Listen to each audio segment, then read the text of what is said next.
Hello दोस्तों, welcome to Hindi code class.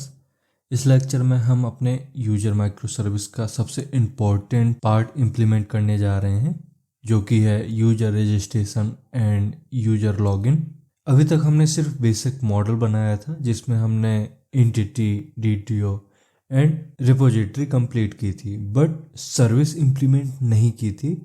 तो इस लेक्चर में हम स्टेप बाय स्टेप देखेंगे कि बिजनेस लॉजिक कैसे लगाना है, इम्प्लीमेंटेशन कोड कैसे लिखना है, यहाँ पे पासवर्ड को सिक्योरिटी हैश कैसे करते हैं, यहाँ पे हम बीक्रिप्ट पासवर्ड इनकोडर का यूज करेंगे।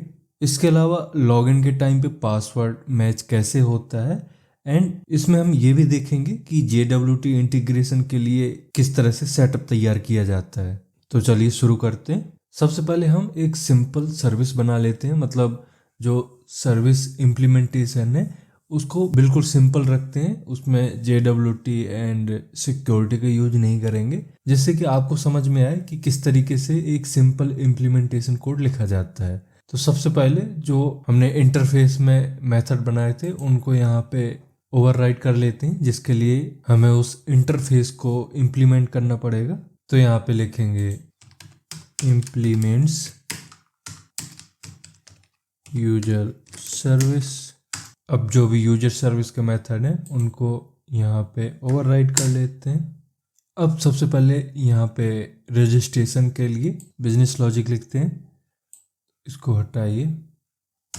यहाँ पे एक कंडीशन लगाते हैं जिससे हम चेक करेंगे कि ईमेल डुप्लीकेट तो नहीं है। इफ़ अब इधर ज़रूरत पड़ेगी हमें यूजर रिपोजिटरी की, तो पहले हम यूजर रिपोजिटरी का ऑब्जेक्ट यहाँ पे ले लेते हैं। तो सबसे पहले यहाँ पे लिखिए प्राइवेट यूजर रिपोजिटरी, इसका नाम दीजिए यूजर रेपो, एंड इससे पहले लगाना होगा आपको ऑटोवाइड एट ऑटोवाइड।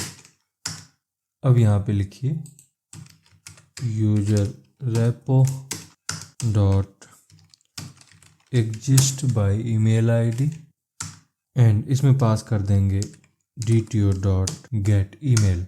एंड अगर ये ट्रू होता है तो हम एक एक्सेप्शन थ्रो कर देंगे, यहाँ पे throw new run time exception. इसमें दे दीजिए ईमेल ऑलरेडी एग्जिस्ट, एंड ये डबल इनवर्ट कॉमा क्लोज। अब यहाँ जो रन टाइम एरर एक्सेप्शन हमारा आया है, इसको एरर हटा दीजिए, एक्सेप्शन है ये रन टाइम एक्सेप्शन, इसको कर लीजिए import.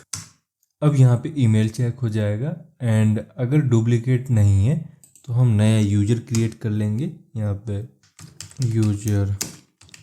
User equal to new user. अब सारी चीज़ें सेट कर देंगे इसमें, यूजर डॉट सेट नेम, इसमें सेट करेंगे जो DTO डॉट गेट नेम, इसके बाद है ईमेल, तो यूजर डॉट सेट ईमेल, इसमें DTO डॉट गेट ईमेल। फिर पासवर्ड सेट कर लेते हैं, तो यूजर डॉट सेट पासवर्ड, इसमें DTO डॉट गेट पासवर्ड। अब पूरे डेटा को हम कर देंगे सेव रेपो में, तो यूजर रेपो डॉट सेव, इसमें पास कर देंगे यूजर। अब जो भी सेव करेंगे वो हमें रिटर्न भी मिलेगा, तो यहाँ पे यूजर सेव्ड यूजर, एंड इसी सेव्ड यूजर को कर देते हैं रिटर्न। तो यहाँ पे न्यू यूजर रिस्पॉन्स DTO। इस तरह से आप इसमें सारा डेटा जो भी आपको भेजना है कंट्रोलर को, वो सब यहाँ पे ऐड कर सकते हो। तो ये एक सिंपल इम्प्लीमेंटेशन है, बट यहाँ पे हमें यूज करना है JWT, तो हम इस सिंपल लॉजिक को कन्वर्ट कर देंगे अपने JWT लॉजिक में। बट इसके लिए पहले हमें JWT कॉन्फ़िगर करना पड़ेगा, उसके बाद यहाँ पे हम उसे यूज करेंगे। तो क्या क्या चीज़ें बनानी पड़ेंगी, कौन कौन सी फाइल्स बनानी पड़ती हैं, वो सब चीज़ें आप देखेंगे। इसमें हमें JWT टोकन यूटिलिटी क्लास बनानी पड़ेगी। तो आते हैं हम अपने यूटिल पैकेज में, यहाँ राइट क्लिक करिए, न्यू एंड क्लास, इसका नाम दीजिए JWT यूटिल। अब ये जो क्लास है ये एक हेल्पर क्लास होगी जो कि हमारे लिए 3 बहुत ही इम्पॉर्टेंट काम करेगी। सबसे पहले तो JWT टोकन जनरेट करेगी, टोकन को वैलिडेट करेगी एंड टोकन से यूजर आईडी निकालेगी। मतलब जो टोकन आएगा फ्रंट एंड या क्लाइंट से, उससे यूजर की आईडी फैच करेगी। तो इन तीनों काम के लिए हमें 2 चीज़ों की ज़रूरत पड़ती है। एक होती है सीक्रेट की एंड दूसरा एक्सपायरी टाइम, ठीक है। और ये दोनों चीज़ें हम डिफाइन करते हैं अपने प्रॉपर्टी फाइल में। तो हम चलते हैं अपने प्रॉपर्टी में एंड वहाँ पे हम सीक्रेट की एंड एक्सपायरी टाइम दोनों मेंशन करते हैं एंड वहाँ से ही उन दोनों प्रॉपर्टी को यहाँ फैच करेंगे।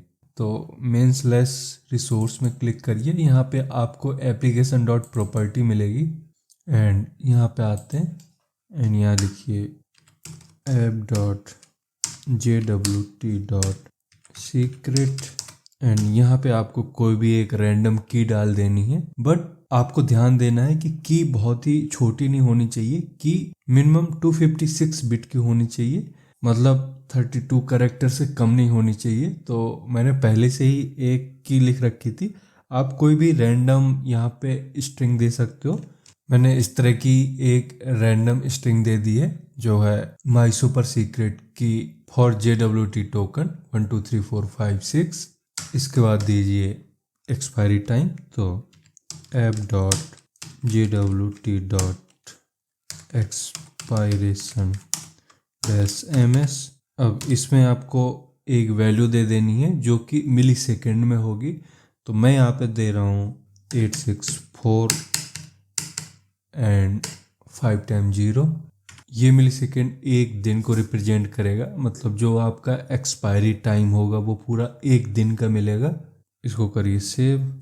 अब आते हैं अपने JWT यूटिल में। इसमें सबसे पहले तो एक एनोटेशन लगा देते हैं एट कंपोनेंट।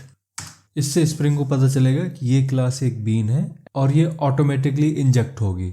इसके बाद 2 वेरिएबल ले लेते हैं जो की एंड एक्सपायरी टाइम को रखेंगे। तो यहाँ पे प्राइवेट फाइनल की टाइप की होगी ये एंड इसका नाम देते हैं की। अब इस की को कर लेते हैं इंपोर्ट। तो ये जो आपको की इंपोर्ट करना है ये सिक्योरिटी पैकेज वाला इंपोर्ट करना है।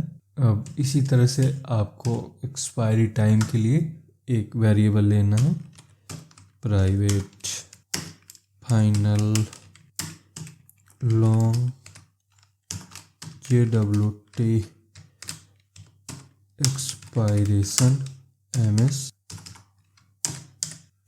अब इन दोनों में वैल्यू सेट कर देते हैं। तो यहाँ पे हम कंस्ट्रक्टर यूज कर लेंगे। तो पब्लिक JWT यूटिल, इसमें 2 पैरामीटर सेट कर देते हैं। सबसे पहले स्ट्रिंग सीक्रेट एंड दूसरा आपका लॉन्ग टाइप का होगा JWT सीक्रेट ms। अब जो एप्लीकेशन डॉट प्रॉपर्टी की वैल्यू है, मतलब जो की एंड वैल्यू है, उसको यहाँ पे ले आते हैं। उसके लिए एक एनोटेशन है एट वैल्यू। इसमें आपको उस की का नाम रखना पड़ता है। तो डॉलर के बाद कर्ली ब्रेसेस लगाइए एंड की का नाम था app dot JWT dot secret. अब कर्ली ब्रेसेस कर लीजिए close and double invert comma के बाद इस वैल्यू को भी क्लोज कर दीजिए। इसी तरह से हमें इस JWT सीक्रेट ms की वैल्यू लानी पड़ेगी। यहाँ पे एट वैल्यू, इसमें भी डबल इनवर्ट कॉमा के बाद डॉलर कर्ली ब्रेसेस, इसमें दीजिए app dot JWT expiration -ms। बस आपको इसके अलावा कुछ नहीं करना है। इसमें आपने जैसे ही वैल्यू एनोटेशन दी वैसे ही एप्लीकेशन डॉट प्रॉपर्टी की वैल्यू इन वेरिएबल में आ जाएगी। अब इन वेरिएबल में तो आ गई, बट हमें जो वैल्यू सेट करनी है वो इन पे करनी है, जो अभी हमने यहाँ पे क्रिएट किए हैं। तो यहाँ पे आते हैं, इसको नीचे लाते हैं पहले। अब यहाँ पे सबसे पहले की वैल्यू ले आते हैं यहाँ पे, तो दिस डॉट की।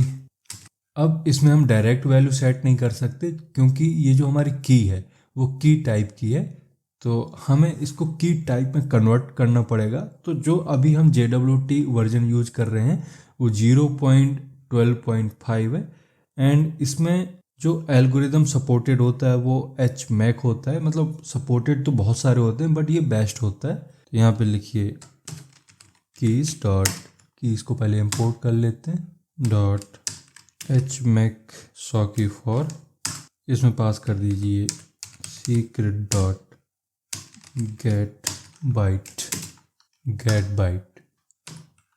इसी तरह से एक्सपायरी टाइम को भी सेट कर देते हैं, this dot JWT expiration MS, and इसमें पास कर देंगे JWT एक्सपायरेशन MS। तो यही वेरिएबल लिया था ना हमने यहाँ पे, आप देखोगे सीक्रेट MS नहीं है, यह JWT एक्सपायरेशन टाइम है। तो JWT एक्सपायरेशन MS, ठीक है, इसको करिए सेव। अब हमें पहला मेथड बनाना है टोकन को जनरेट करने के लिए। तो यहाँ लिखिए पब्लिक स्ट्रिंग जनरेट टोकन। अब ये जो टोकन जनरेट करेंगे वो user ID, email and role के बेस पे होगा। तो हमें ये तीनों चीज़ें यहाँ पे पास करनी पड़ेंगी। सबसे पहले ID, तो जो ID है वो लॉन्ग टाइप की है, लॉन्ग यूजर ID। दूसरी चीज़ चाहिए हमें ईमेल, तो स्ट्रिंग ईमेल, एंड तीसरा चाहिए रोल, तो स्ट्रिंग रोल। इसके बाद निकाल लेते हैं अपना करंट टाइम, तो लॉन्ग नाउ, इसमें सिस्टम से करंट टाइम ले लेते हैं, system dot current time zone, मतलब टाइम माइल्स। अब हम टोकन जनरेट कर लेते हैं, तो उसके लिए ज़रूरत पड़ती है JWTs की। यहाँ पे JWTs इंपोर्ट कर लेते हैं डॉट बिल्डर। इसमें सबसे पहले सेट करते हैं सब्जेक्ट को, सब्जेक्ट, एंड इसमें पास कर दीजिए यूजर ID। बट इसमें आपको जो यूजर ID पास करनी है वो स्ट्रिंग टाइप में पास करनी है। सबसे पहले उस यूजर को स्ट्रिंग में कन्वर्ट कर लेते हैं, string dot value of user ID। इसके बाद सेट कर देते हैं क्लेम, तो नीचे आइए डॉट क्लेम, इसमें की एंड वैल्यू देनी पड़ती है। तो सबसे पहले ईमेल सेट कर देते हैं, एंड उसकी जो वैल्यू होगी वो ईमेल यहाँ पे लिख देंगे ईमेल। इसी तरह से रोल के लिए भी सेट करना पड़ेगा, डॉट क्लेम, इधर की दे दीजिए रोल, एंड उसकी वैल्यू यहाँ पे पास हो ही गई है क्योंकि ये स्ट्रिंग है, तो इसमें हमें कुछ भी चेंज नहीं करना है। अब आपको करंट टाइम सेट करना होता है और एक्सपायरी टाइम, तो डॉट इशूड एट, इसमें पास कर दीजिए डेट डॉट फ्रॉम, एंड यहाँ पास कर देंगे नाउ। इसी तरह से एक्सपायरी को भी सेट कर देते हैं, डॉट एक्सपायरेशन, इसमें भी डेट डॉट फ्रॉम, यहाँ भी पास कर, इसमें पास करेंगे JWT एक्सपायरेशन MS। अब यहाँ पे आ रहा है एक इशू, कह रहा है कि जो आपने फ्रॉम यूज किया वो डेट के साथ एप्लीकेबल है, एंड ये लॉन्ग यहाँ पे पास नहीं कर सकते। तो एक काम करते हैं, हमारे पास एक दूसरा तरीका भी है, इसको यहाँ से हटाइए, यहाँ पे करते हैं न्यू डेट, इसमें पास कर दीजिए नाउ, इसी तरह से यहाँ भी आप कर दीजिए। यहाँ से इसको हटाते हैं, यहाँ लिखिए न्यू डेट, इधर पास कर दीजिए JWT एक्सपायरेशन MS। अब आपको साइन कर देना है सीक्रेट की से, डॉट साइन विथ, इसमें पास कर दीजिए की, एंड की के साथ आपको पास करना होता है एल्गोरिदम। तो यहाँ पे हम यूज करेंगे JWT.SIG.HS256। अब इस पूरे टोकन को कर दीजिए कंपैक्ट, तो डॉट कॉम्पैक्ट। अब यहाँ पे कुछ कह रहा है, बोल रहा है आप इस तरीके से नहीं लिख सकते, तो एक काम करते हैं, इसको हटा देते हैं, यहाँ केवल की रखते हैं, इसको करिए सेव। एंड ये जो पूरा टोकन जनरेट हुआ है इसी को हम यहाँ पे रिटर्न कर देंगे।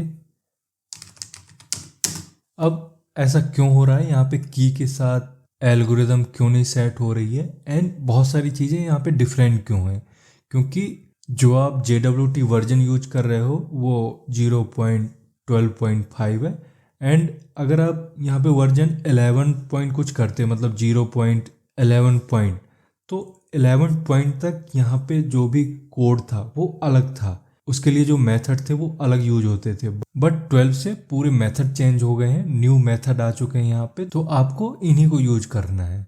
अब आज के लेक्चर में बस इतना ही रहने देते हैं। नेक्स्ट लेक्चर में हम टोकन वैलिडेशन एंड टोकन से यूजर कैसे फैच करना है ये सीखेंगे, एंड वो भी बहुत ही सिंपल है। जैसे ये आपका एक छोटा सा कोड है, उसी तरह से वो भी बहुत छोटे कोड हैं, एंड एक बार आप अच्छे से समझ लिया तो आप हर प्रोजेक्ट में ये JWT इम्प्लीमेंट कर पाओगे। तो अब हम मिलते हैं नेक्स्ट लेक्चर में। Thank you.